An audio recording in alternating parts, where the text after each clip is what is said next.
अजीज दोस्तों, अस्सलाम वालेकुम, नमस्ते, सत श्री अकाल, गुड आफ्टरनून। आज के प्रोग्राम में हमने एक ऐसे मुद्दे की तरफ जाने का सोचा है जो कि बहुत कम लोग जानते हैं, और उसकी बारीकी और उसके असरात क्या हैं ये हम लोगों को इतना नहीं पता। हलाल सर्टिफिकेशन के हवाले से एक बहुत बड़ा मुद्दा है। देखें, जो टेररिज्म है, जिहादिज्म है, ये पीछे इकोनॉमी काम करती है। और वो इकोनॉमी जो होती है वो कहीं ना कहीं से पैसा आता है। और ये सब चीजें हैं जिसको जानने के लिए हमने ये देखा कि ये हलाल सर्टिफिकेशन एक मजहबी मसले से ज्यादा ये और इकोनॉमिक मसला हो गया है, क्योंकि ऐसी ऐसी चीजों में हलाल सर्टिफिकेट आ गया जिसका हलाल हराम से कोई ताल्लुक नहीं होता। तो इस सिलसिले में आज हमने रवि रंजन सिंह साहब को जहमत दी है। रवि रंजन जी, नमस्कार एंड थैंक यू फॉर जी ज्वाइनिंग। जी जी, राम राम, सत श्री अकाल, जय जिनेन्द्र। आप कैसे हैं? जी, सब बढ़िया। आपका बहुत आभार कि आपने हमें ये मौका दिया कि हमें इस बहुत ही इम्पोर्टेंट टॉपिक पे पता चले। तो मैं आपसे पहले सबसे ये जानना चाहूंगा कि क्या है ये चीज, क्या है हलाल सर्टिफिकेशन के पीछे जो आप वर्किंग कर रहे हैं। इसके बारे में आम हिंदुस्तानियों को, आम पाकिस्तानियों को, आम इंसानों को समझाएं कि ये क्या मसला है। जी। हलाल, जैसे आप जानते हैं, हलाल एक अरबी शब्द है जो अरबी भाषा में इस्लाम के आने से पहले से था। यानी मोहम्मद साहब के आने से पहले या उससे भी पहले था। बहुत पुराना शब्द है और हर मजहब वहां का, हर कबीला वहां का अपना उसका हलाल और हराम होता था, डूज एंड डोंट्स। हर सभ्यता के, सिविलाइजेशन के अपने डूज एंड डोंट्स होते हैं। हर समाज के अपने डूज एंड डोंट्स होते हैं। तो इसी तरह वहां पे जो कबीले थे, यहूदी थे, यजीदी थे, ईसाई थे, या हिंदू कहें या पैगन्स कहें, वो भी थे। सबके अपने अपने डूज डोंट्स थे, अपनी अपनी पूजा पद्धति थी। इस्लाम जब आया तो इस्लाम ने भी उन्हीं शब्दों को लिया। बहुत सारे अरबी भाषा से शब्द जो पहले चल रहे थे वो शब्द इस्लाम में नेचुरली आने ही थे, आ गए। इसमें हलाल शब्द और हराम शब्द भी आया। सिंपली आज की जो हम हिंदी भारत में बोलते हैं, उर्दू नुमा हिंदी जिसे मैं कहता हूं, वो जो हम बोलते हैं हिंदुस्तानी, उसमें अगर हम तर्जुमा करें तो उसका अर्थ मतलब ये निकलता है जायज, जो हराम शब्द, हलाल शब्द का मतलब है। और जैसे मैंने कहा, हर शब्द, हर संस्कृति के, हर समाज के अपने अपने हलाल हराम होते हैं। इस्लाम के आने के बाद, इस्लाम जब फैला तो एक जाहिर सी बात है, जो इस्लाम का हलाल था या इस्लाम का हराम था, वो जहां जहां वो फैला, उसने अपने हलाल को और अपने हराम को, जैसे कोई भी राज फैलता है, इम्पोज किया या वो खुद फैल गया। आज हम भारत की बात करें तो जैसे ही हलाल का शब्द आता है तो हम उसको एक मीट से जोड़ के देखते हैं, मांस से जोड़ के देखते हैं, गोश्त से, कि गोश्त की दुकान है, एक मुसलमान की दुकान है जो वहां पे गोश्त काट रहा है कसाई, वो हलाल है। तो जहां तक, अब इसको हम दो अलग अलग हिस्सों में देखते हैं। एक तो गोश्त, मांस से जुड़ा हुआ जो शब्द है, हिस्सा है, और दूसरा जो उससे बाहर है। क्योंकि हलाल और हराम दुनिया के हर पहलू पे है, और इस्लाम में भी है। कैसे आपने किसी से मिलना है, औरत मर्द का कितना फैसला होना चाहिए, अगर वो पर्दे से मिलना है, किससे पर्दे से मिलना है, किस रिश्ते में बेपर्दे से मिलना है, ये सब चीजें इस्लाम में कोडिफाइड है, और वही उसका हलाल और हराम है। अब समस्या यहां से आती है कि जो उसका हलाल हराम है, इस्लाम का हलाल हराम है, वो मेरे ऊपर इंपोज किया जाता है। मसलन यहूदी के लिए और मुसलमान के लिए सूअर का मांस हराम है, मगर दूसरों के लिए हराम नहीं है, हमारे लिए हराम नहीं है। तो हमारे लिए हलाल है, तो क्या मैं इसको हलाल कह सकता हूं? नहीं, वो उसमें मुसलमान भाई मेरा बुरा मान जाएगा जब मैं सूअर को हलाल कहूंगा। अब अगर उसका अर्थ देखा जाए अरबी में, तो यही अर्थ निकलता है। हमारे जो शब्दावली में जो वर्ड्स में जो फर्क आया, हमारी जो भाषा में फर्क आया, हमने हलाल और इस्लामिक हलाल को मैसअप कर दिया। यानी जो इस्लामिक हलाल है उसी को यूनिवर्सल हलाल मान के हम बैठ गए और धीरे धीरे उस पर चलते गए। अब जो इस्लाम की पद्धति से कट रहा है मांस, गोश्त, वो हलाल है इस्लाम के मुताबिक। और भारत में जो पुरानी पद्धति थी, पुराना एक तौर तरीका था, वो झटके का बलि का था। बलि होती थी, झटके से बलि होती थी।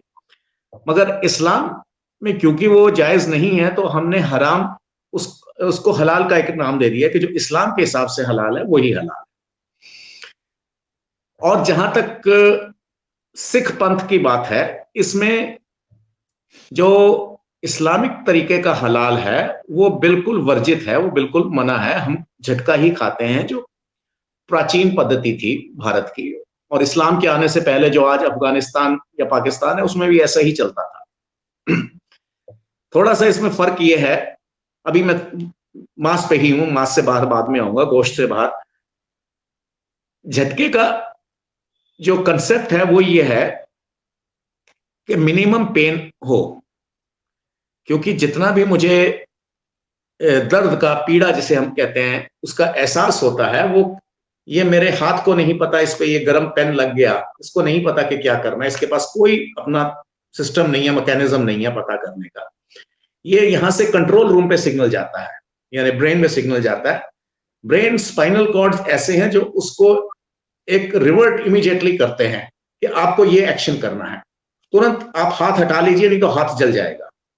ठीक, और ये मेरा हाथ उसी के एक्शन पे चलता है, ब्रेन के उससे चलता है। ये हर चीज पे है। अगर हम शिकार को निकलते हैं तो कब ट्रिगर दबाना है ये भी ब्रेन से सिग्नल आता है, ये हाथ उंगली के पास इसका कोई मैकेनिज्म नहीं है पता करने का।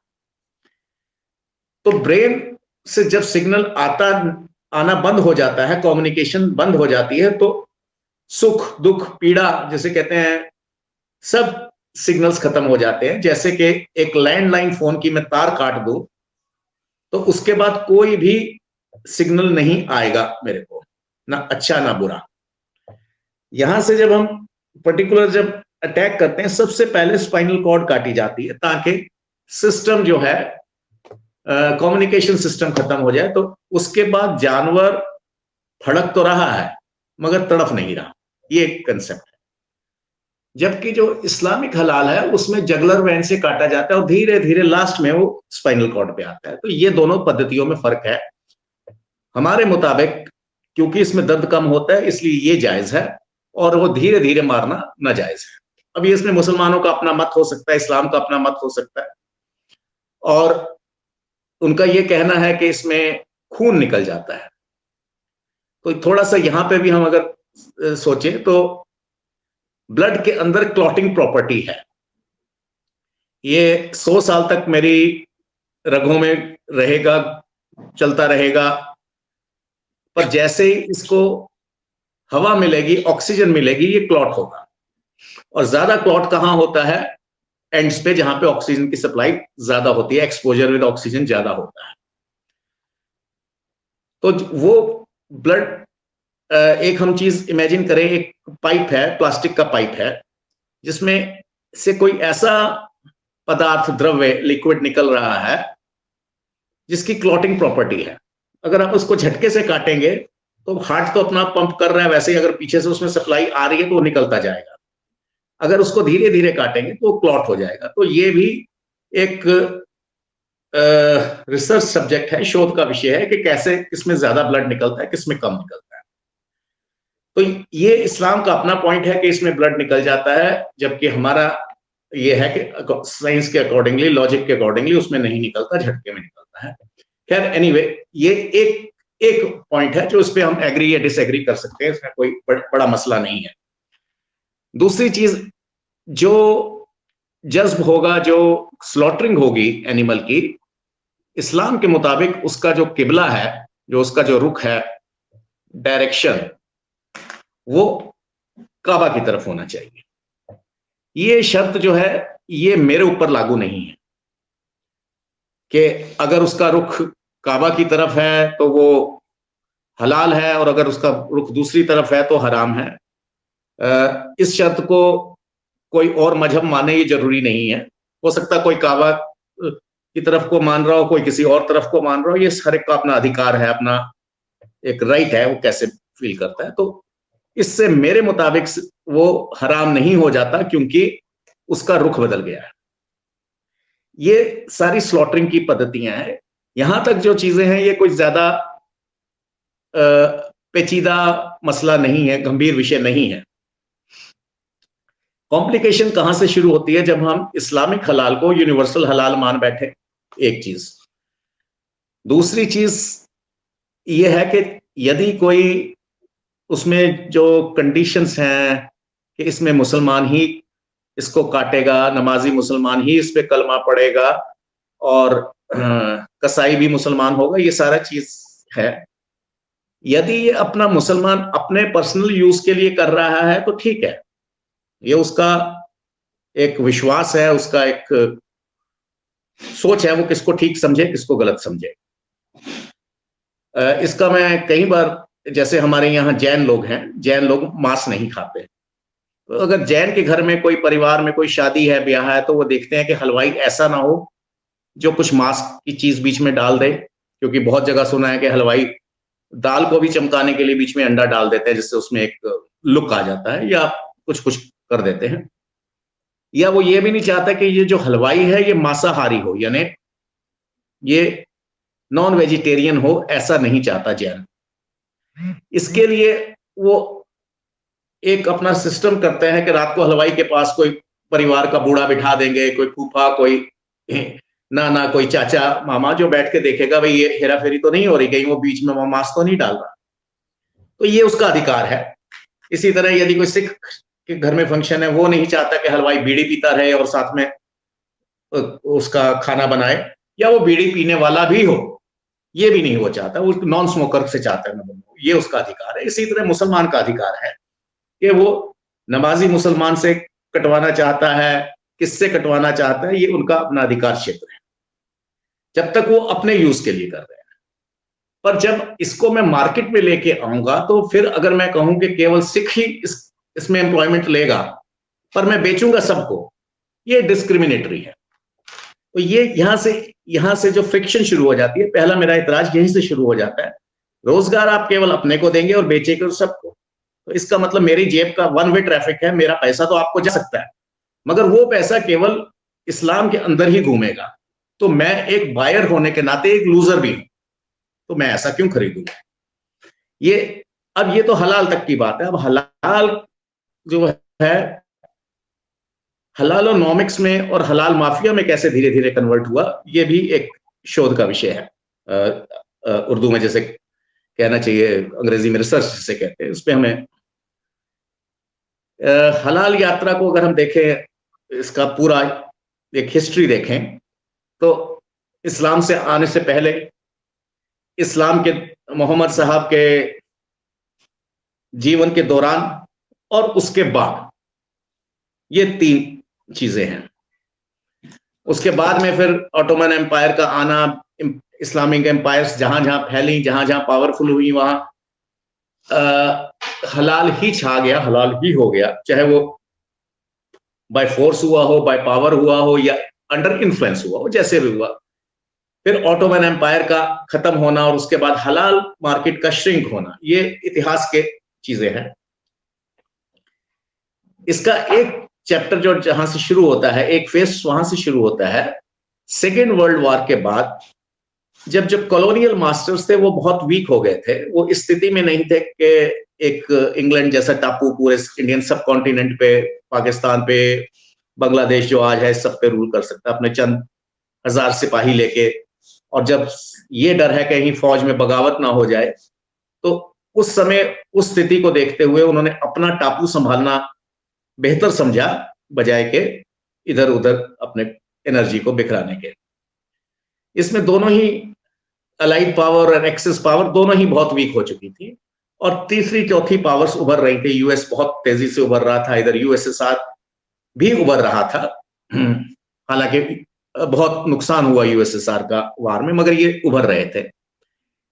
इस सारे उसमें क्या हुआ, अब ये भारत में फौज में बहुत सारे सिख थे और पुलिस में बहुत सारे मुसलमान थे। तो उनमें से कुछ का ऐसा मानना था कि यदि आप लोग अंग्रेज चले गए तो हमसे बदले लिए जाएंगे, क्योंकि वी सर्व द क्राउन। और वो मिलिट्री को डर कम था, क्योंकि फौज तो कहीं तंजानिया में, कहीं हांगकांग में लड़ रही है, मगर पुलिस को डर ज्यादा था, जो अपने ही लोगों पे अगर अंग्रेज एक कोड़ा कहता था तो वो 4 बरसाता था अंग्रेज की गुड बुक्स में होने के लिए। तो पुलिस को भी डर था, मिलिट्री को भी डर था, और तमाम लोगों को डर था कहीं हमसे बदले ना लिए जाए। तो उस समय जो those who serve the crown, उनको एक बड़ा वेलकम एटीट्यूड मिला कि आप इंग्लैंड में या कॉमनवेल्थ के कंट्रीज में, कनाडा में इधर सेटल हो जाइए। तो इसमें बहुत बड़ी तादाद में सिख मुसलमान गए। गुजराती गए अपने व्यापार के, या सिंधी गए अपने व्यापार के लिए, मगर ये सिख और मुसलमान जैसे पंजाब के या इधर के बहुत बड़ी तादाद में गए।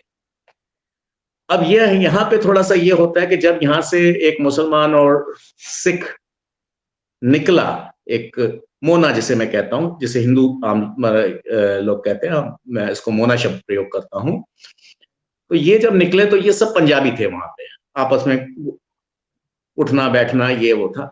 मगर क्योंकि रिश्ते नहीं थे आपस में, रिश्तेदारियां नहीं थी, तो धीरे धीरे कुछ समय में या नेक्स्ट जनरेशन तक जो पाकिस्तान का मुसलमान था उसने अपने को दूसरे मुस्लिम के साथ ज्यादा क्लोज आइडेंटिफाई करना शुरू कर दिया, बजाय कि इंडिया के किसी हिंदू के साथ जिससे कभी उसका नाता रहा होगा, या यूपी से आए थे दोनों, या तो धीरे धीरे सेकंड जनरेशन तक वो जौनपुर या शोलापुर पीछे होता गया, और क्योंकि नमाज इकट्ठी पढ़ने जाते थे ये था, तो वो इकट्ठा उसमें इसके बाद जो दौर आया, वहां पे मुसलमानों का यह मानना था कि हमारे को यहाँ पे हलाल नहीं मिलता।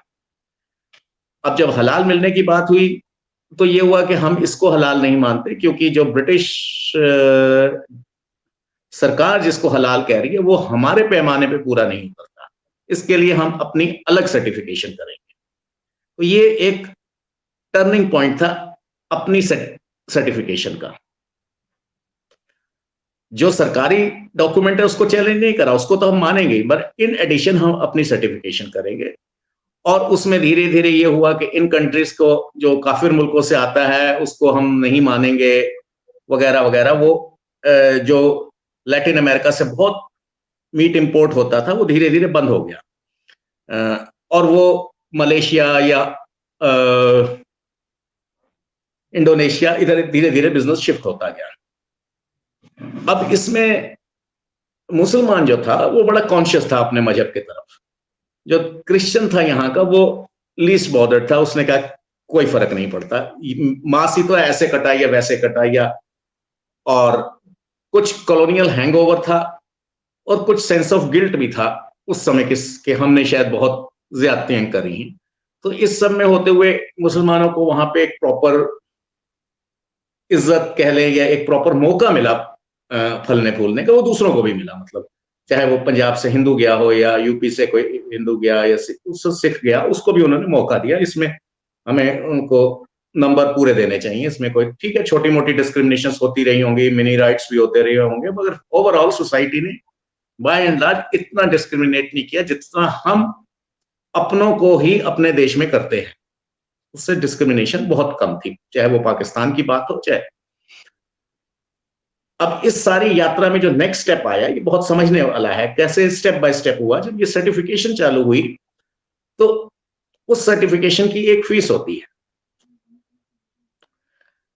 अब ये हुआ कि हलाल केवल मांस पे नहीं है, दूसरा ये जो मुस्लिम ही काटेगा, तो उसमें क्या हुआ, English butchers were out of business, मांस बिकता रहा। और उस समय के जो रिकॉर्ड्स हमें उपलब्ध हैं, ज्यादा रिकॉर्ड्स 70-80 साल पहले के उपलब्ध नहीं है या 60 साल पहले के, तो grand Mufti of great Britain उस समय जो थे उन्होंने भी एक फतवा कह लें या अपील कह लें कि जितने मुसलमान हैं वो हलाल सर्टिफाइड प्रोडक्ट्स ही लेंगे, और ना खाली वो लेंगे, वो अपने दोस्तों को भी कन्विंस करेंगे कि चलो भाई, जैसे रवि भाई वहां से मीट खरीदते हैं, करीम की दुकान से खरीदते हैं। अब रवि भाई तो ये समझ रहा था कि ये इसलिए मुझे लेके जा रहा है, टेस्टी है या इसका यूज टू है या इसको यहाँ पे अच्छा लगता है मांस, मगर उसकी पीछे की जो षड्यंत्र था, जो एक कॉन्स्पिरेसी थी, उसको वो नहीं समझ पाया, गोरा भी नहीं समझ पाया कि एक इसमें एक इकोनॉमिक फैक्टर भी है कि इसको वहां लेके जाना है। ये यात्रा अब आगे इसके बाद कहा कि हलाल हर सब्जेक्ट हर चीज पे लागू है। तो आज हम देखें तो भारत में लगभग ये स्थिति है कि मीट के ऊपर, मांस के ऊपर लगभग 95% कब्जा हो चुका है हलाल का। और यहां तक कि हमारे जो इदारे थे, जो हमारी संस्थाएं थी, वो भी खुल के एंटी हिंदू या एंटी झटका मूवमेंट में आ गई। जैसे मैं एक पत्रकार होने के नाते पार्लियामेंट जाता था और मुसलमान मेरे दोस्त थे, सब कुछ था, उनके लिए पढ़ता लिखता उठना बैठना सब था, मगर पार्लियामेंट की हमारी कैंटीन में केवल हलाल सर्व किया जाता। तो यहां पे मेरा ये कहना था, जैसे हम लोकतंत्र कहते हैं, जमहूरियत कहते हैं, उसका सबसे बड़ा मंदिर, और उसमें मांस तो परोसा जाएगा। अगर आपने मांस खाना है, पर आप तभी खा सकते हैं जब आप इस्लामिक पद्धति का मांस खाएंगे और हलाल सर्टिफाइड मांस खाएंगे। तो इस पे मुझे ये लगा ये डिस्क्रिमिनेटरी है। तो जिसके अगेंस्ट मैंने 2009 में एक पिटीशन लगाई पार्लियामेंट में ही। हमारे यहाँ एक पिटीशन कमेटी होती है कोर्ट की तरह, आपके यहाँ भी होती होगी, हर पार्लियामेंट में होती है। जी जी। तो उस समय तमाम उल्टे सीधे जवाब आते रहे। जैसे इंडियन रेलवेज का जवाब आया कि साहब हम तो केवल चिकन सर्व करते हैं, हम तो गोश्त वो मटन सर्व ही नहीं करते, जबकि वो सच्चाई नहीं है। पर हलाल और झटका तो चिकन का भी होगा, वो खाली ऊंट का या बकरे का थोड़ी ना होना है। और हलाल से अलावा एक और फैक्टर जो चल रहे हैं, हलाल एंड हलालोनॉमिक्स, यानी वो जो सर्टिफाइड पार्लियामेंट में भी आ रहा है मीट, ये सर्टिफाइड है, वो सर्टिफिकेट लेने के लिए कुछ ना कुछ फीस देनी पड़ेगी सर्टिफाइंग एजेंसीज को। अब वो अपने वेबसाइट्स पे बड़े क्लियरली लिखती हैं साइट्स कि ये पैसा हम टेरर में यूज करते हैं, उसमें वो कोई छुपाते नहीं है, थोड़ा सा कान घुमा के ऐसे पकड़ते हैं, ये ना लिख के कि हम टेरर में यूज करते हैं। उसमें ये लिखा जाता है कि जो मुस्लिम्स टेरर में पकड़े जाते हैं, इनोसेंट हैं, उनके लिए हम वकील मुहैया कराएंगे, उनको हम फाइनेंशियल हेल्प करेंगे, ये करेंगे। अब दो चीजें हैं कि जैसे कसाब का केस दुनिया जानती है, कसाब ने खुद भी माना मैंने ये करा, विटनेस भी थे और वीडियो रिकॉर्डिंग भी थी, उसमें कोई बात नहीं थी, मगर he was accused not guilty. और एक्यूज और गिल्टी के बीच का जो सफर है 10 साल 20 साल 50 साल भी हो सकता है, जो हमारे यहाँ के लीगल सिस्टम है। हम दोनों पड़ोसी हैं, आप जहां से आते हैं और हम, तो लगभग एक सी स्थिति है हमारी। तो जब तक उसको सुप्रीम कोर्ट नहीं कहती, उसकी पहली एफआईआर होने से लेके वहां तक वो एक्यूज है, तो तब तक तो हमारा हक हो गया, उसको 20-25 साल बिरयानी खिलाने का हमारा हक हो गया, वकील बड़े से बड़े खड़ा करने का हक हो गया। तो ये जो पैसा है ये टेरर के लिए ही इस्तेमाल हो रहा है, क्योंकि जो जा रहा है ऐसे एक्ट पे, उसे पता है कि पीछे मेरे लिए एक फौज खड़ी हुई है वकीलों की, एक मेरा सिस्टम खड़ा है जो मुझे डिफेंड करेगा। और 1 मिनट के लिए मान भी लिया जाए कि भारतीय पुलिस इनोसेंट को भी फंसा देती है, तो फिर अगर इनोसेंट के लिए ही आपने करना है, तो पैसा तो आप सबसे ले रही हैं, टैक्स जो हलाल का टैक्स ले रहे हैं, तो फिर अगर इनोसेंट सिख या इनोसेंट कोई ब्राह्मण या इनोसेंट कोई दलित फंसता है, तो फिर उसके लिए भी आप अरेंज करिए। पैसा आप सबसे लेंगे मगर हेल्प केवल मुसलमान की करेंगे, तो ये चैरिटी जो है डिस्क्रिमिनेटरी चैरिटी है। तो ये एक बहुत बड़ा सवाल है। अब जब मैं मांस के ऊपर तो 90% 95% तक कब्जा हो गया। इसमें जैसे मैं आपको बता रहा था, पार्लियामेंट का एक हमारे मिनिस्ट्री का जवाब आया, फूड प्रोसेसिंग मिनिस्ट्री का, कि ये सेंटर का सब्जेक्ट नहीं है, ये स्टेट का सब्जेक्ट है। सवाल हो रहा है पार्लियामेंट की कैंटीन का, और सर्विंग एजेंसी है भारतीय रेल, मगर जवाब आ रहा है कि ये जो है ये उसका है, स्टेट का सब्जेक्ट है, इससे हमारा कोई लेना देना। और उसके ऊपर एक अगर बड़ी हास्यपद बात है, अगर मैं आपको ये कागज दिखाना चाहूंगा, पता नहीं इतना यहाँ पे कितना क्लियर आता है या नहीं, तो उसमें जो एजेंसी लिख रही है, जो ऑफिसर लिख रहा है, उनका रैंक एंड डेजिग्नेशन जो है वो है असिस्टेंट कमिश्नर मीट। ये मैं आपको बड़ा क्लोज दिखाना चाहूंगा।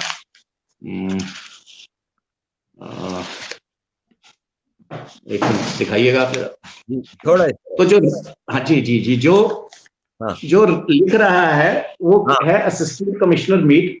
और जो जवाब ये लिख रहा है कि हमारा सेंट्रल गवर्नमेंट का कोई मतलब नहीं है मीट से, तो भाई साहब आप यहाँ के कमिश्नर कैसे हो गए?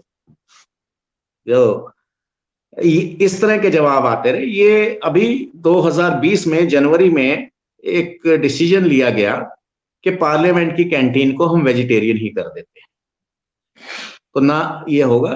तो इस तरह मतलब गुमराह किया गया सालों तक। अब ये जो हम सर्टिफिकेट की बात करते हैं, इस सर्टिफिकेट से जो फीस जाती है वो हमको मालूम नहीं है कि वो, जैसे ये एक मैं आपको फिर पैकेट दिखा रहा हूं, इसमें ऊपर एक मोहर लगी है, आप देख पा रहे होंगे मेरी से।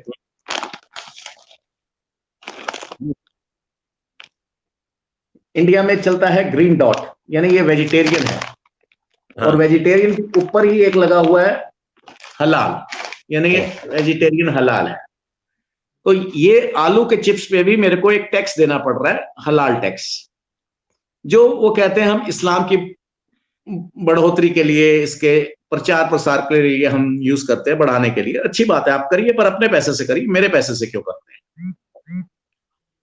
अब इस सारी इसमें ये जो total services, goods and services हैं world wide, that is 5 trillion USD. ये 5-5 रुपए मिलके इतने बड़े गुड्स एंड सर्विसेज को सर्टिफाई किया जा रहा है एज हलाल। तो ये पैसा एक 5 trillion 5 trillion USD, that is bigger than Indian economy and Pakistani economy put together. वाह। और ये इतना बड़ा अगर हम टेरर फंडिंग को अलाउ कर रहे हैं, तो हम अपनी सुपारी खुद दे रहे हैं। हमारे यहां एक सुपारी शब्द चलता है कि भाई ये बिजनेसमैन है, बहुत टेंडर भरता है, जरा इसको हटा दो रास्ते से, सुपारी दी जाती है। ऐसा होता है बिजनेस वर्ल्ड में। तो ये तो कोई व्यापारी, कोई बिजनेसमैन दूसरे की देता है, या कोई सी जेलसी में कोई दूसरे की देता है। यहां पर तो हम अपनी सुपारी खुद दे रहे हैं। क्योंकि अब दूसरे स्टैटिस्टिक्स पे हम आए, हालांकि स्टैटिस्टिक्स बड़े अलग अलग होते हैं, कोई इसको 1 कहता है, कोई 5 कहता है, मगर एक उसमें चले तो अब इसमें जो मुस्लिम्स की बाइंग कैपेसिटी है world wide, that is about 85 to 87%। Sorry that is 15 to 12%। बीच में आ गया। और नॉन मुस्लिम की 85% है। 85% है। मुस्लिम की 15% से 17% बाइंग कैपेसिटी है। इसका मतलब उस 5 ट्रिलियन यूएसडी में कौन खरीद रहा है? मैं खरीद रहा हूं। सो मैं अपनी सुपारी दे रहा हूं, मेरा ये कहने का मतलब है। और ये हम हमारे यहाँ के शायद मुसलमान भाई नहीं इस चीज को समझ पाए। एक वर्ड है हमारे यहाँ सतयुग, यानी जब सच चलता होता था। तो अब सतयुग आ गया है एक तरह से, ई सतयुग। पहले तो मैं कुछ भी झूठ बोल देता था, तो बता देता था मैं सब, आप तो कराची से आए हैं और मैं बता दूंगा दिल्ली में मेरी 7 हवेलियां हैं और मेरी बॉम्बे में 3 हवेलियां, तो आप मान लेते थे। अब आप तुरंत देखेंगे भैया कहां पे है आपकी हवेली, कि साहब ये तो साहब इसके नाम पे है। तो जो भी हम कह रहे हैं इस सतयुग में सच सच सच और झूठ झूठ सामने है बिल्कुल इसमें। तो हम अभी भी जिस समय ये सेशन चल रहा है, अगर नेट पे जाएंगे तो CIA की क्या रिपोर्ट है और तमाम एजेंसीज की क्या रिपोर्ट है और उनकी अपनी क्या रिपोर्ट है। जैसे ग्रैंड मुफ्ती ऑफ बोस्निया, उन्होंने बड़ा लताड़ा था IS को और इस तरह की संस्थाओं को, तालिबान को, कि तुम मूर्ख हो, मुस्लिम खून क्यों बहा रहे हो व्यर्थ में, बेकार में मुस्लिम खून को क्यों बर्बाद कर रहे हो, we will rule world through हलाल। तो जब एक हमारे पास इतना सस्ता अच्छा मौका है और अगले को पता भी नहीं लग रहा, वो धीरे धीरे हलाल भी हुए जा रहा है और उसे पता भी नहीं लग रहा, तो हम इस चक्कर में क्यों पड़े। जब इकोनॉमिक्स हमारे पास आ जाएगी तो सब कुछ आ जाएगा। सो हलाल, जिसे आज हलाल कह रहे हैं, this is mother of all जिहाद्स। क्योंकि अर्थ यानी पैसा जहां पे है, कोई भी जंग युद्ध तभी लड़ा जाता है जब पैसा हो, चाहे वो मैदान का जंग हो चाहे अदालत का जंग हो। पैसा नहीं है तो आप कुछ नहीं लड़ सकते। तो इतनी बड़ी इकोनॉमी का एक शिफ्ट ओवर हो गया धीरे धीरे और हमें पता भी नहीं लगा, सोए सोए में ही हो गया। और बाकी जो नॉन मुस्लिम वर्ल्ड थी वो इतनी कॉन्शियस नहीं थी, चाहे आज का क्रिश्चियन हो, हमारे यहाँ कुछ मिशनरीज हैं जो कन्वर्ट करने पे लगी हुई हैं। तो पहले वो अपना घर बचा ले, जो क्रिश्चियनिटी के ऊपर अटैक हो रहा है पहले उसको देख ले, फिर भारत के बारे में सोचे। तो क्योंकि क्रिश्चियन भी बड़ा निश्चिंत था और बड़ा बेपरवाह सा है, उसको भी कोई फर्क नहीं पड़ता। और हमारे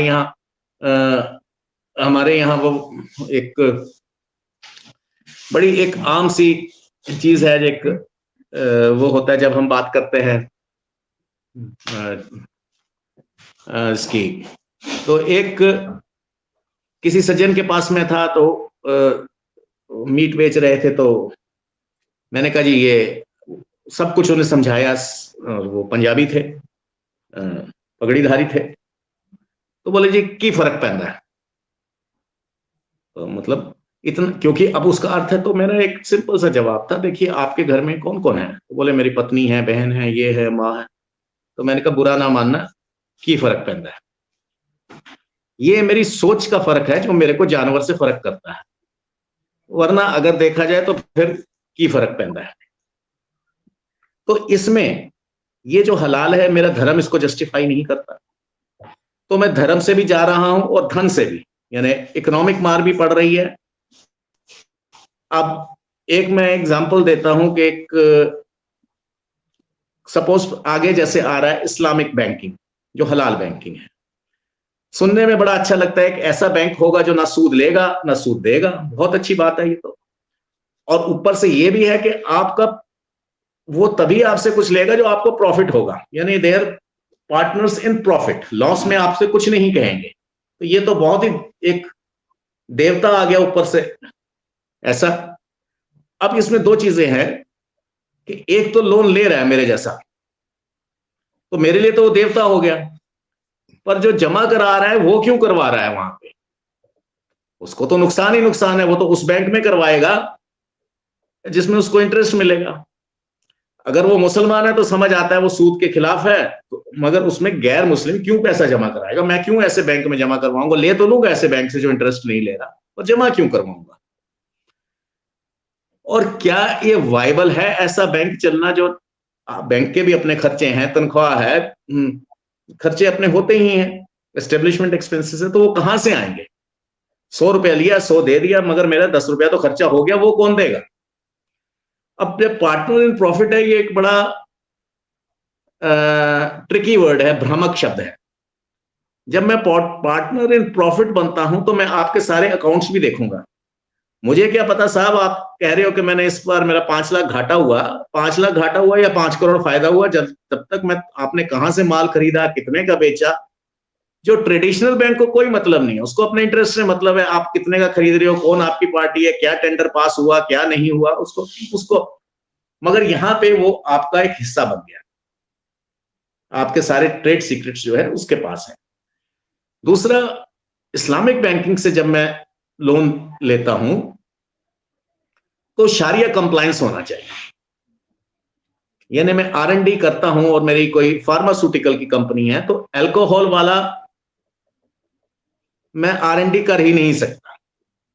तो जो साइंस आगे जा रही है उसकी मैं टांग पकड़ के बैठ गया कि साइंस बेटा तू आगे कैसे निकलेगी, मैं बैठा हूं ना यहां, और तेरी टांग मेरी दाढ़ी से लंबी कैसे हो सकती है। तो अब दूसरी स्थिति आती है, एक प्रिंटिंग प्रेस है जो किताबें छापती है, थैलियां छापती है, कुछ भी छापती है। वो एक दिन कहती है, उसको एक ऑर्डर मिलता है कि गीता छापनी है। अब गीता छापनी तो कुफ्र हो गया। तो अब आप अपने आप ऑटोमेटिकली बैंक के डिफॉल्टर हो गए। जब आप बैंक के डिफॉल्टर हो गए तो या तो आप उसको पैसा वापस करोगे या ऑर्डर छोड़ोगे। तो यदि इस स्थिति में मैं ऑर्डर छोड़ता हूं तो वो जो गीता का इंफॉर्मेशन जानी थी, अब वो खाली धन पे बात नहीं है, पैसे पे बात नहीं है, अब यहां पे मेरी सोच के ऊपर भी कंट्रोल लगना शुरू हो गया कि अब मैं वही पढ़ेंगे मेरे बच्चे जो ये प्रिंटिंग प्रेस प्रिंट करेगी, वही तो पढ़ेंगे, और वही प्रिंट करेगी जो वो इस्लामिक बैंक चाहेगा। तो ये इतनी बड़ी wheel with in the wheel, wheel with in the wheel, ये जो नजर आता है ऊपर से कि सब क्या फर्क पड़ता है, मैंने ये ले लिया, बकरा तो कट गया, ऐसे मरा या वैसे मरा। हलाल और हलालोनॉमिक्स दोनों में ये अंतर है। अब ये हलालोनॉमिक्स जो है ये तो हो गई, और इनका जो आगे टारगेट है वो है जस्ट टू डबल, 5 ट्रिलियन से हमको डबल करना है 2025 तक। अब ये इतनी जल्दी कैसे डबल होगा, क्योंकि प्रोडक्ट्स तो ऑलमोस्ट सारे हो चुके हैं सर्टिफाइड, कोई इकोनॉमी उतनी ही होगी। अब इसमें 2 चीजें बच गई हैं जो, और जो सबसे खतरनाक घातक हैं, एक तो हलाल या इस्लामिक बैंकिंग, और दूसरा स्टॉक एक्सचेंज। जब हलाल stock exchange is on anvil, वो बनने की तैयारी में है, कुछ जगह इसकी एक्सपेरिमेंट्स, सक्सेसफुल एक्सपेरिमेंट्स हो भी है, पायलट प्रोजेक्ट्स चल रहे हैं। इसका अर्थ क्या है कि जितनी बार शेयर मार्केट में आपने शेयर खरीदा बेचा, जो भी आपने प्रॉफिट कमाया, उसके ऊपर तो इनकम टैक्स लगेगा, वो एक अलग विषय है। परंतु जितनी बार आपकी ट्रांजैक्शन होगी उतनी बार स्टॉक एक्सचेंज को भी कुछ ना कुछ जाएगा फीस। उसको चाहे आप फीस का नाम ले दें या जो भी नाम दे दें, कुछ पैसा आपका एवोपरेट होगा विद एवरी ट्रांजैक्शन। अब वो जो एवोपरेशन है, जिसको चाहे हम स्टॉक एक्सचेंज फीस कह लें, टिकट फीस कह लें, कुछ भी कह लें, मगर पैसा कुछ ना कुछ एवोपरेट होता है जो पता ही नहीं लगता कहां गया। वो परसेंटेज में बहुत माइनर हो सकता है, मगर उसको जब हम वॉल्यूम में देखते हैं तो वो बहुत बड़ा पैसा है। अब हलाल स्टॉक एक्सचेंज है जिसमें हलाल सर्टिफाइड कंपनी के ऊपर वो जो एवोपरेशन टैक्स है वो नहीं लग रहा है या कम लग रहा है, और जो नॉन हलाल कंपनी है उस पर वो टैक्स ज्यादा लग रहा है। यानी कहीं ना कहीं स्टॉक एक्सचेंज ने भी तो अपना खर्चा निकालना है, अपना प्रॉफिट करना है, तो वो उसका बर्डन उसको ट्रांसफर कर रहे हैं। ये इस एग्जाम्पल में अगर हम थोड़ा सा पीछे चले जाएं तो आज से 50 साल पहले लगभग हर जगह ग्लोबल हलाल कॉन्फ्रेंसेस हुई, पेरिस में हुई, कोलालमपुर में हुई, कराची में हुई, सब जगह हुई। अब वहां पे बड़े बड़े लोगों को और उस देश के राष्ट्रपति को बुलाया गया, फाइनेंस मिनिस्टर को बुलाया गया, आसपास के देशों से बुलाए गए, और एक बहुत ग्रैंड एग्जीबिशन, हलाल एग्जीबिशन लगी। अब उसमें क्या प्रेजेंटेशन किया जा रहा है कि देखिए दुनिया की इतनी परसेंट, 20%, 25% जो भी आबादी है ये मुस्लिम आबादी है। अगर आप हलाल सर्टिफाइड कंपनी होंगी आपकी तो आपको प्रेफरेंस मिलेगी बेचने में, मुसलमान उसको खुश होकर लेगा। तो ये किसी भी कंपनी के प्रेसिडेंट के लिए या देश के प्रेसिडेंट के लिए कोई उसको उसमें कुछ गलत नजर नहीं आया। एक कुछ थोड़ा सा पैसा खर्च किया, अगर मेरी इतनी 20% मेरे को चांस ज्यादा मिल रहा है तो इसमें हर्ज क्या है। पर वो जो बिटवीन द लाइंस वो नहीं पढ़ सके हर्ज क्या है। एक कंपनी ने हलाल सर्टिफिकेट लिया, उसको एडवांटेज मिली, उसको देख के दूसरे ने लिया, उसको एडवांटेज मिली। अब धीरे धीरे वो एडवांटेज भी खत्म होती गई क्योंकि वो स्प्रेड होती गई।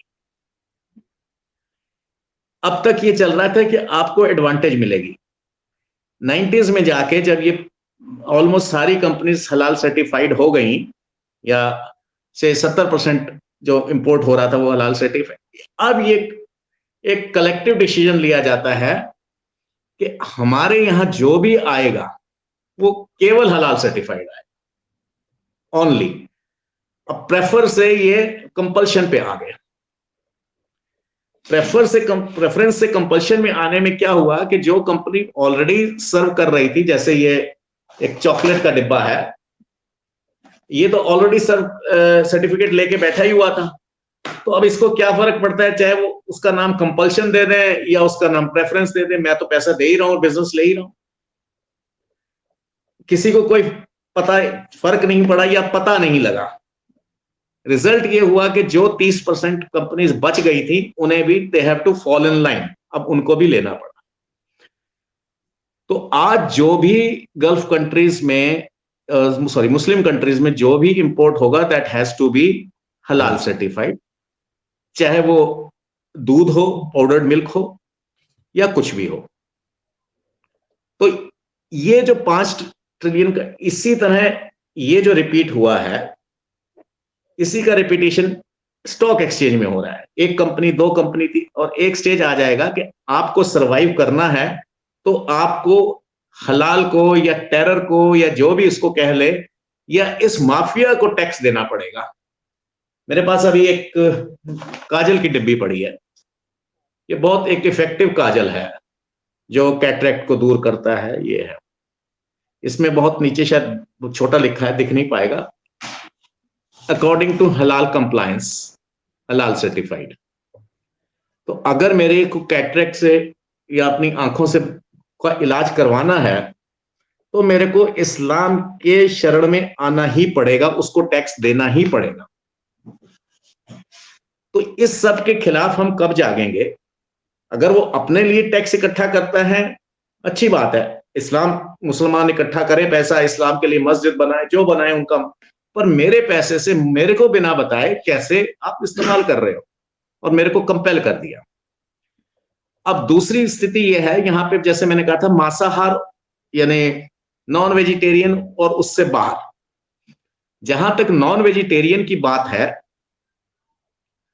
इसमें तो अगर मुझे झटका मांस नहीं मिलेगा, चाहे लंदन में नहीं मिलेगा, चाहे दिल्ली में नहीं मिलेगा, चाहे कराची में नहीं मिलेगा या यूएस में नहीं मिलेगा, तो मैं छोड़ दूंगा, मांस नहीं खाऊंगा, गोश्त खाए बगैर मैं जिंदा रह सकता हूं। पर अगर ये आटा, दाल, पानी, ऑक्सीजन सिलेंडर, दवा, इस सब पे आ गया तो मेरे को लेना ही पड़ेगा, टैक्स देना। तो ये जो जजिया है, ये तो औरंगजेब के जजिए से भी खतरनाक है। वो कम से कम मुझे पता तो था कि मैं जजिया दे रहा हूं, यहां तो मुझे 70 साल तक पता ही नहीं लगा मैं जजिया दे रहा हूं। और जैसे अभी हमारे इधर बॉम्बे में इस हलाल हॉस्पिटल खुला। अब हलाल हॉस्पिटल का अर्थ क्या हुआ कि जो गल्फ से पेशेंट्स आते थे, जब उन्हें पता लगेगा एक हलाल हॉस्पिटल है तो वो वहां जाएंगे। तो दूसरे का बिजनेस इफेक्ट हुआ, वो 2 महीने वेट कर लेगा, ऑपरेशन करवाना है टांग का, मैं 2 महीने बाद करवाऊंगा, मगर हलाल से करवाऊंगा क्योंकि वो इस्लाम से इन्फ्लुएंस्ड है। तो जब एक का धंधा चला तो मतलब व्यापार है, दूसरे का धंधा बंद हुआ। तिजारत इसी का नाम है। 2 दुकानें हैं, या आपके यहां से स्वेटर बिकेगा, या ग्राहक एक ही है, या आपसे ले जाएगा या मेरे से ले जाएगा। अगर आपने बेच दिया तो मैं रह गया, और मैंने बेच दिया तो आपने। तो अब एक के बाद दूसरे हॉस्पिटल को भी होना पड़ेगा, तीसरे housing complexes, shopping complexes, even public toilets, हलाल डेटिंग साइट्स, हलाल नाइट क्लब्स। तो ये सब अब ये हलाल नहीं, हलालोनॉमिक्स आ गया। एक तो हलाल से तो एक परेशानी मुझे है ही है, अब हलालोनॉमिक्स तो मेरे को जिंदा नहीं रहने दे रहा। आप टैक्स दोगे तो रहेंगे। अब हलाल कमोड्स जो फिक्स हो रहे हैं, अब उसमें एक पर्टिकुलर डायरेक्शन में ही कमोड फिक्स होना है।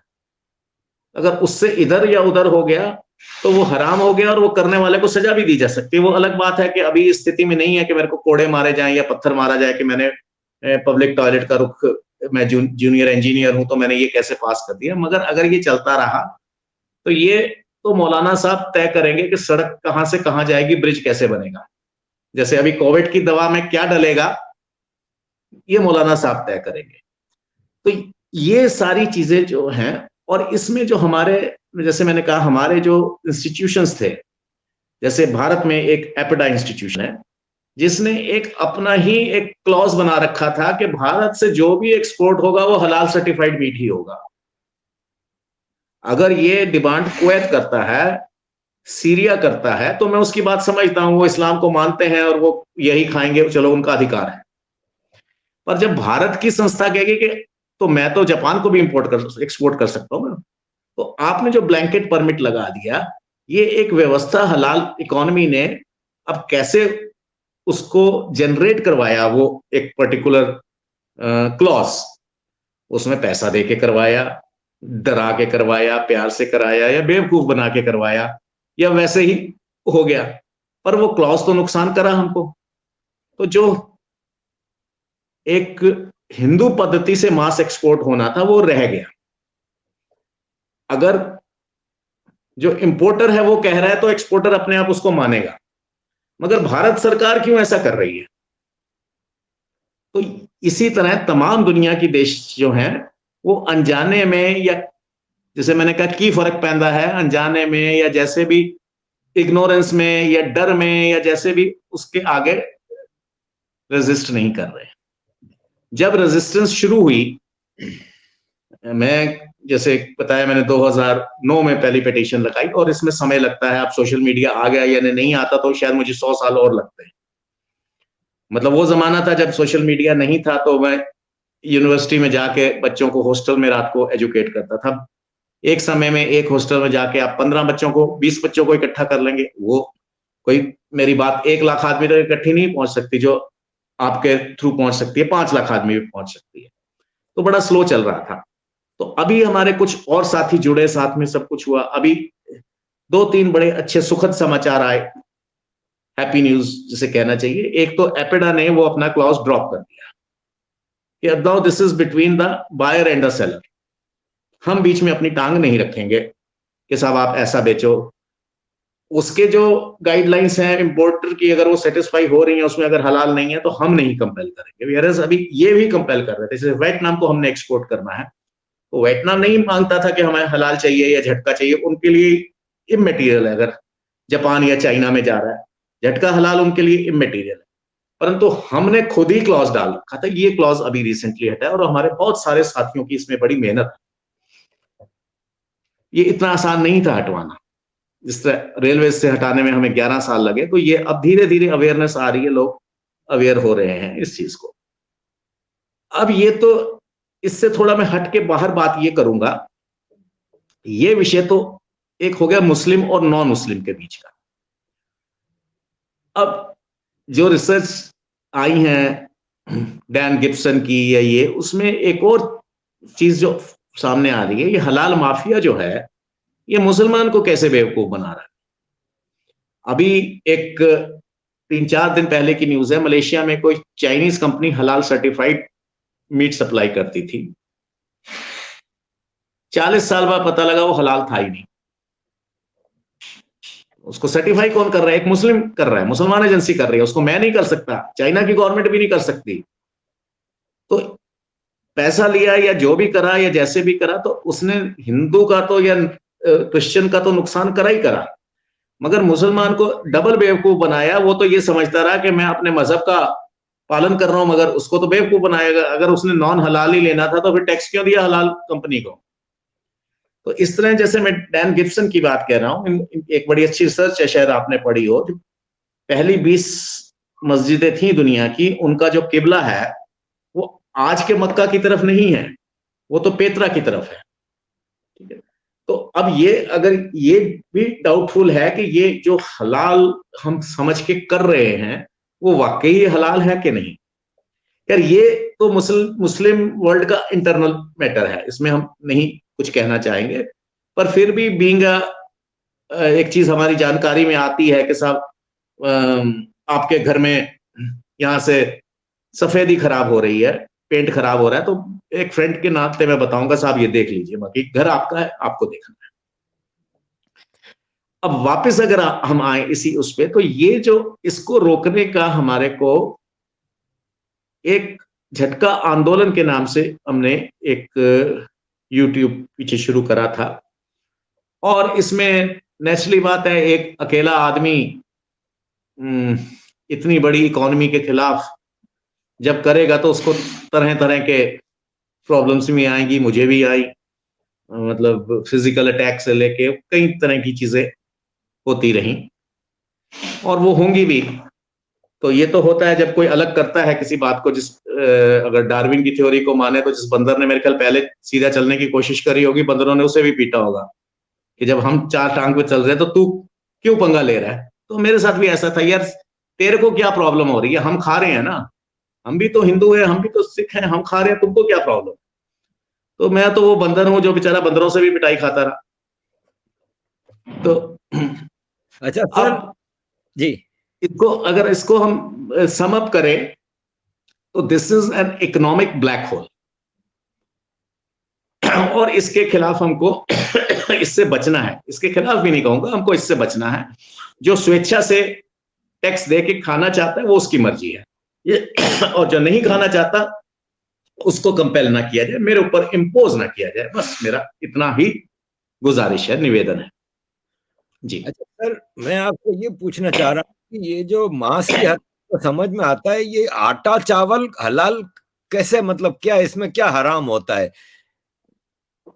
देखिए, इसमें अगर काफिर को रोजगार मिला तो भी हराम हो गया। ये रीजन है? यस, अगर उस दवा में अल्कोहल है तो वो भी हराम हो गई।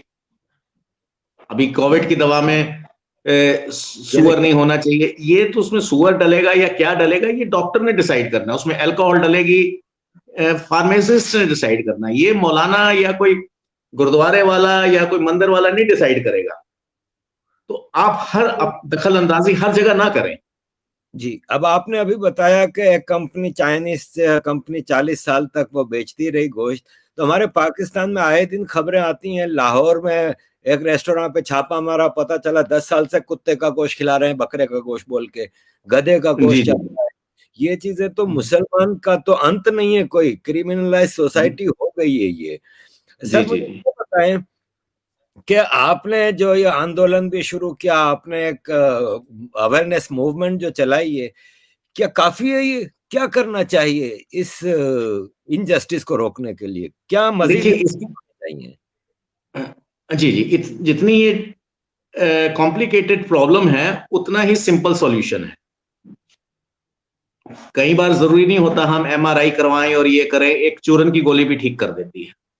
मगर हमारा ध्यान जो है ना, हमें भी वो डॉक्टर मूर्ख नजर आता है जो कहता है ये 5 रुपए की दवा ले लो ठीक हो जाओगे। तो हमें भी मजा आता है कि एमआरआई कराएं, बड़े हॉस्पिटल में जाएं, 4 लोग 2 वर्ड्स, बॉयकॉट हलाल।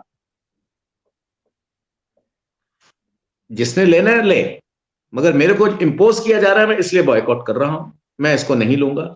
सिंपल सोल्यूशन है, हमको कोई लाठी बंदूक नहीं चलानी, ना किसी को तंग करना है, ना किसी की दुकान पे हमको बंद करवानी है कि धरना देना है। सीधी सी इसमें सिंपल बात है कि अगर मैं नहीं लेता 85%, किसी भी बिजनेस का 85% कस्टमर नहीं आता तो वो इंपोज नहीं कर पाएगा, वो अपनी हद तक रह जाएगा। यहां पे मैं थोड़ा सा एक चीज और कहना चाहूंगा, मुझसे लोग कहते हैं कि आप कोशर के खिलाफ क्यों नहीं है, जबकि वो भी वही चीज है, आप हलाल के खिलाफ ही क्यों बोलते हैं। तो बात यह है कि no Jew is going to kill me for not having kosher.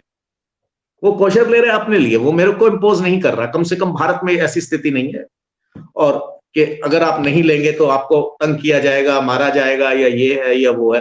अगर इजराइल अपने लिए सिर्फ कोशर मीट इंपोर्ट करता है तो उसको अधिकार है।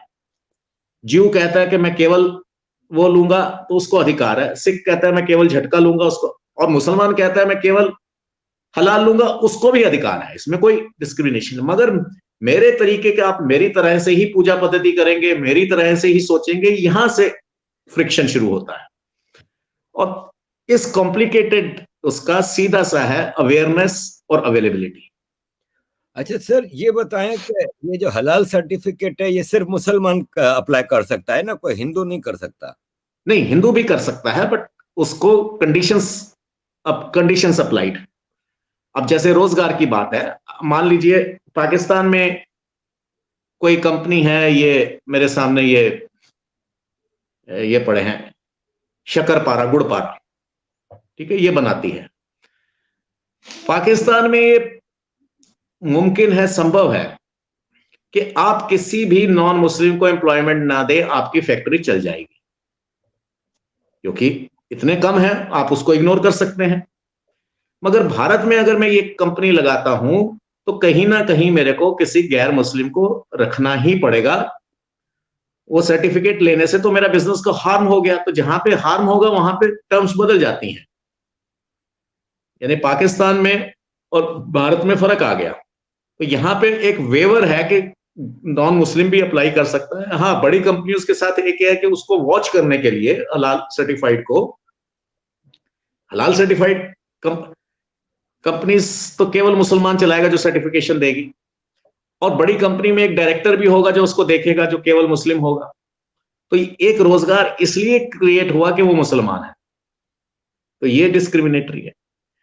और इसमें मतलब इसमें एक संघर्ष यहां से शुरू हुआ कि 2014 में किसी ने महाराष्ट्र में एक फैक्ट्री लगाने की शुरुआत करी, झटका प्लांट की। उनके आगे कंडीशन सरकारी रख दी गई कि आप हलाल सर्टिफिकेट लेके आइए। उसने बोला भाई मैं तो मुसलमान नहीं हूं, मैं तो नहीं करूंगा। तो तमाम एग्जाम्पल्स दी, देखिए वो भी करता है, वो भी करता है, आपको परेशानी क्या है। अब हमारा यहां पे ये कहना था कि आपको परेशानी क्या है, उन सज्जन का आपको क्या परेशानी है अगर मैं झटका कर रहा हूं तो। बोले ये आप मुझे या तो लॉ बताएं। तो बोले कि अगर लॉ की बात करते तो आप कोर्ट में जाइए। अब एक बिजनेसमैन जो व्यापारी है वो कोर्ट के धक्के खाए कि बिजनेस करे। उस समय जब उन्होंने मुझे पहले ही इनवाइट करा था अपनी इनॉग्रेशन पे, तो उस समय जब बात हुई, तो जब उनसे बात हुई तो उन्होंने एक हमें गलत रास्ते पे डाल दिया, जानते हुए कि ये रास्ता कहीं नहीं जाता। उन्होंने कहा ठीक है जी, अगर आपको इतनी प्रॉब्लम है तो आप एक झटका सर्टिफिकेट ले आओ। सोल्यूशन दे दिया, अपनी जान बचा ली। जब वो सज्जन मार्केट में निकले तो कोई झटके का सर्टिफिकेट ही नहीं था पूरी दुनिया में। केवल म्यूनिसिपैलिटीज या सरकारी इदारे देती थी स्लॉटर हाउस के लिए, आगे वहां से कहां जा रहा है ये कोई सर्टिफिकेट था ही नहीं। तो 2014 में हमने एक ऑर्गेनाइजेशन बनाई फॉर सर्टिफाइंग, और उसका एक अपना मैकेनिज्म रखा जो चेक करेगा ये झटका है। तो उस समय हमने उसको एक लाइव वैल्यूज फाउंडेशन के नाम से बनाया था। बाद में हमने उसको स्प्लिट कर दिया, झटका सर्टिफिकेशन अथॉरिटी, क्योंकि हलाल तो हर चीज पे हो सकता है। हलाल काजल भी है और हलाल एयरलाइंस भी है, मगर झटका शब्द जो था वो हमारा आके केवल नॉन वेज पे, उसमें लैंग्वेज की और कंसेप्ट की लिमिटेशंस थी। क्योंकि मैं झटका स्वेटर नहीं सर्टिफाई कर सकता, झटका एयरलाइंस नहीं सर्टिफाई कर सकता, भाई ये तो एयरलाइंस झटके ही मारती है। तो उसके लिए हमने दो अलग अलग कर दिए। तो जो झटके को सर्टिफाई कर रही है वो झटका सर्टिफिकेशन, जो दूसरे को कर रही है। तो इसमें बड़ा संघर्ष करना पड़ा, बड़ी दिक्कतें आई। दिक्कतें ये आई कि जो हलाल सर्टिफाइड है वो तो डिस्प्ले करता था मैं हलाल सर्टिफाइड हूं। झटके का क्योंकि किसी को चिंता ही नहीं थी, जैसे हमने कई 5 स्टार्स में गए, दिल्ली के 5 स्टार्स में गए, हमने कहा साहब आप झटका क्यों नहीं सर्व करते। तो वो आगे से हंस पड़े, भाई देखो ऐसे है, मैं भी पंजाबी हूं। मतलब यहां तो हिंदू होगा पंजाबी, भारत में तो या सिख होगा, एक ही बात है वैसे। पर एग्जाम्पल मैं भी चाहता हूं, पर मेरे यहां 5% से कम मुस्लिम ग्राहक है, वो भी हम डिप्लोमेटिक एरिया में हैं, तो 4% तो विदेशी हैं। लोकल दिल्ली का 1% से कम है जो 5 स्टार में पार्टीज करता है। मगर ये 1%, 4%, 5% जो भी हैं, ये आके पूछते हैं कि हलाल है कि नहीं। आप लोग सब पूछते नहीं हो। आज 25 साल में आप दूसरे आदमी हो या तीसरे आदमी हो जिसने ये पूछा है। तो हमने तो धंधा करना है ना, व्यापार करना है, तिजारत करनी है। जिस दिन आप 5 के 10% पूछ लोगे कि भाई ये झटका क्यों नहीं है, हमें झटका ही चाहिए, तो हम वो सर्व करना शुरू कर देंगे। उनका सीधा सा एक बड़ा वो था कि अपने बाप का क्या जाता है, हम ये करोगे वो करेंगे। तो सिंपल है, awareness and availability. Long and short of it, यहाँ पे बात खत्म होती है। आपका 1 घंटा ले लिया मैंने, और समय की मर्यादा को देखते हुए अपनी बात को समाप्त करता हूं, आपका धन्यवाद देते हुए। अगला हम धन्यवाद कोई सर, क्वेश्चन सेशन जी। था, आपने हमारी बड़ी हमें चीजें बताई जो बिल्कुल नहीं पता थी, कई चीजें ऐसी हैं, और आई होप कि जनरल पब्लिक इसको गौर करेगी इन चीजों पे, और ये बड़े इंपॉर्टेंट पॉइंट्स थे। Thank you very much sir. जी जी, बहुत बहुत आपका शुक्रिया, बहुत बहुत धन्यवाद, और फिर मिलेंगे हम। जरूर sir, thank you very much sir. Thank you.